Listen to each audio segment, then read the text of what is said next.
আসসালামু আলাইকুম গাইস। আজকে আমি চলে আসি একটা অন্যতম সুন্দর জায়গায়। তো এটা শুধু সুন্দর না, ইতিহাস ঐতিহ্য সবই এর মধ্যে বহন করে।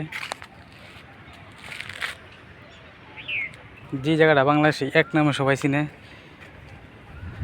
মানে ওই ব্যক্তির নামেই এই জায়গাটা আপনার প্রচলনটা। উনি হইতেছে জহিরুল ইসলাম। বাংলাদেশের অন্যতম ধনী ছিল জহিরুল ইসলাম। তো আজকে আসছি ওনার এয়ারপোর্টে দেখার জন্য।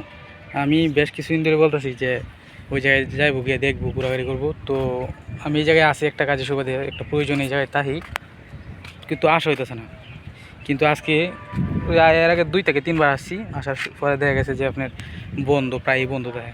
বন্ধ তার কারণে যে প্রতি সবসময়গুলো থাকে না। আবার একদিন আসে শুক্রবার তো এমনিতেই বন্ধ থাকে, কিন্তু বুঝতে পারি নাই। আমি আর আমার বন্ধু আসছিলাম, পরে বন্ধ হয়ে চলে গেছি।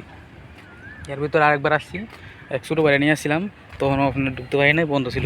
কিসের জানি বন্ধ ছিল, সঠিক মনে নাই। তো আজকে আবার একলা চলে আসি ঘোরাঘুরি লেগে। এদিক দিয়ে দেখুন ফুলের বাগানটা কত সুন্দর।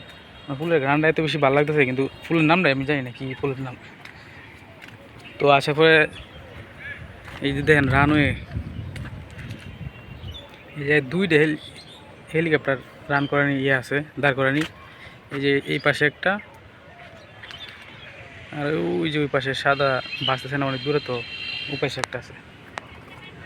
আবার চারপাশে আপনার ফুলের বাগান আছে। আবার বিভিন্ন ধরনের আছে, এই শস্য দানা জাতীয়, মানে একটা হর্টিকালচার বলতে পারেন। মানে গাছ চারা বীজ রোপণ করে, তারপর চারা হয়, ওগুলো বিক্রি করে। আবার এটা একটা পর্যটন কেন্দ্র, অনেকটা না, পর্যটন কেন্দ্র। এই যে এখন অনেক দূর দূরান্ত থেকে লোকজন আসে ঘোরাঘুরির জন্য।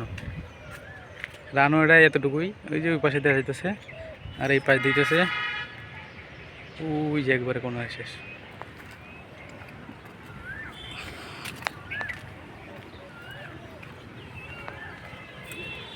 এই জায়গায় অনেক ভিন্ন জাতের ফুলের বাগান আছে, আলাদা আলাদা আলাদা ফুলের বাগান।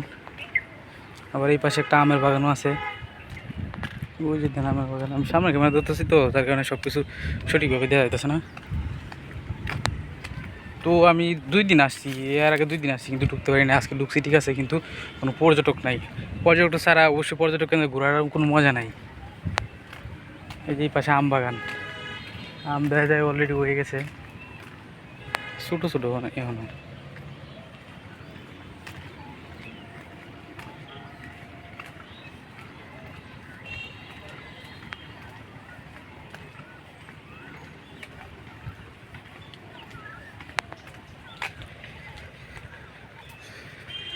গাইস, এই তো জহিরুল ইসলামের এয়ারপোর্ট,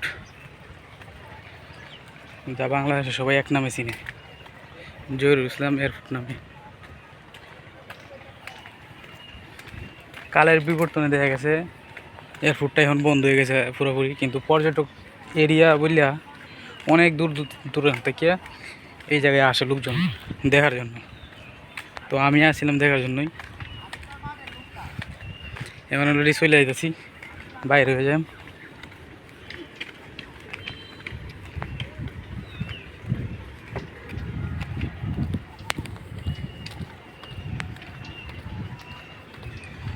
ওকে গ্যাস, গুড বাই। আমি অলরেডি গিরের কাছাকাছি চলে আসছি। আবারও দেখা হবে অন্য কোনো ভিডিওতে। এই ছিল জহিরুল ইসলামের এয়ারপোর্ট। Good bye.